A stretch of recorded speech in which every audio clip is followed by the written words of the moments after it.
Hi, Kayford family. I'm Amanda Amtmanis. I teach K-5 in Middletown, and I, like all of us, I'm trying to think about planning for the fall and what that's going to look like. We're facing an awful lot of challenges and uncertainty with our different plans that we have for in-person and hybrid and distance learning, and how we're going to manage. And I think that when we look at our curriculum and what we usually do, obviously we're going to have to make some changes, and I think some of those changes just involve like a shift in how we think and approach our curriculum. So when we look at our curriculum, a lot of times it'll say like, we're doing a unit on soccer, or we're doing a unit on fitness, or we're doing locomotor skills, or whatever it may be. I think a lot of our curriculums will look like that. And I think, pandemic or not, we would do better to rethink that a little bit.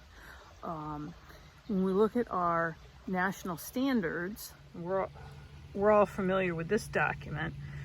A lot of our curriculum in name and in organization often lives in the first three standards.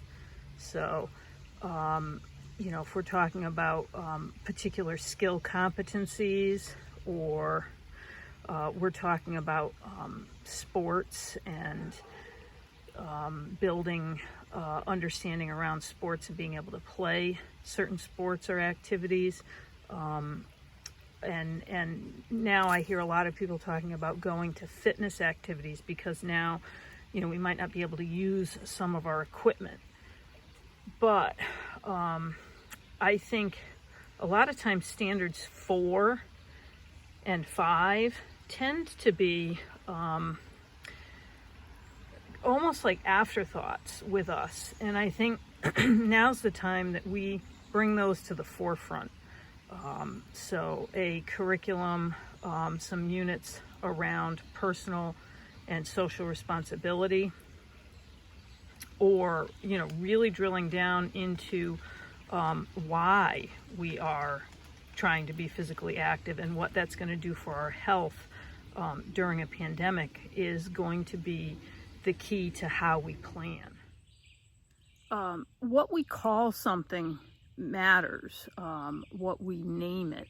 If we're doing a unit, a traditional unit on soccer, and we say to students we're doing, our unit is soccer, and when they reflect on what they're learning, when they talk to their families at home, they'll say we're doing soccer. Now, we're obviously building some skill in there, and we are doing like the tactics and the strategies from standard 2. There's some fitness in there, standard 3. And, by the way, we're also doing some personal and social responsibility, and hopefully they're getting some enjoyment out of it. And so we're hitting all the standards with that. But when you have kids reflect on what they're learning, they're going to address the activity. And I think what we need to do is get away from calling our units by a particular activity and structuring them necessarily around a particular activity. And the primary focus really needs to be, particularly now when we really need to be very flexible, it needs to be around some of those things in standard 4 and 5 around physical and mental health, around social emotional learning. And so instead of doing a unit on soccer or a unit on jump rope, we might do a unit on stress management, or we might do a unit on beginning of the year. Why do we have these rules? Why do we need to social distance? And getting into some of the health reasons behind that, and really doing some learning around health and how we take care of each other. So I think that just making that more explicit to kids, and how we name it. And even if we do structure our activities that we do in class around a particular skill theme or a particular sport, the name matters. And then, you know, we may need to be flexible around what the activities are, because we may be inside, we may be outside, we may have to go home, we may be in a hybrid model. And when our primary focus is around developing some of those personal skills and understandings, now we can be really flexible in a lot of activities might support that. So we can be flexible with how we're approaching it and still hit those standards, and even be able to assess those standards. And the kids will be very clear on what it is that they're learning and why it's important to them. In the spring, when we had to go home, I did a distance learning unit on stress management, and I called it stress management, and everything was around that. So there were a lot of activities that would support that, and kids understood, you know, why engaging in physical activity was important and how it makes us feel better.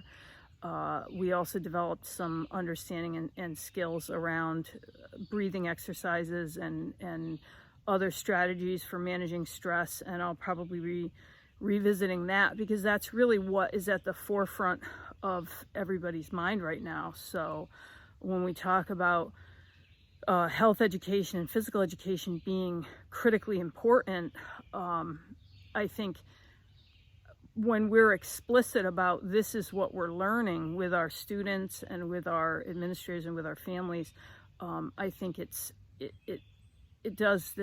we're really advocating for our programs, and we're really making sure that kids understand that they're learning what really is important right now.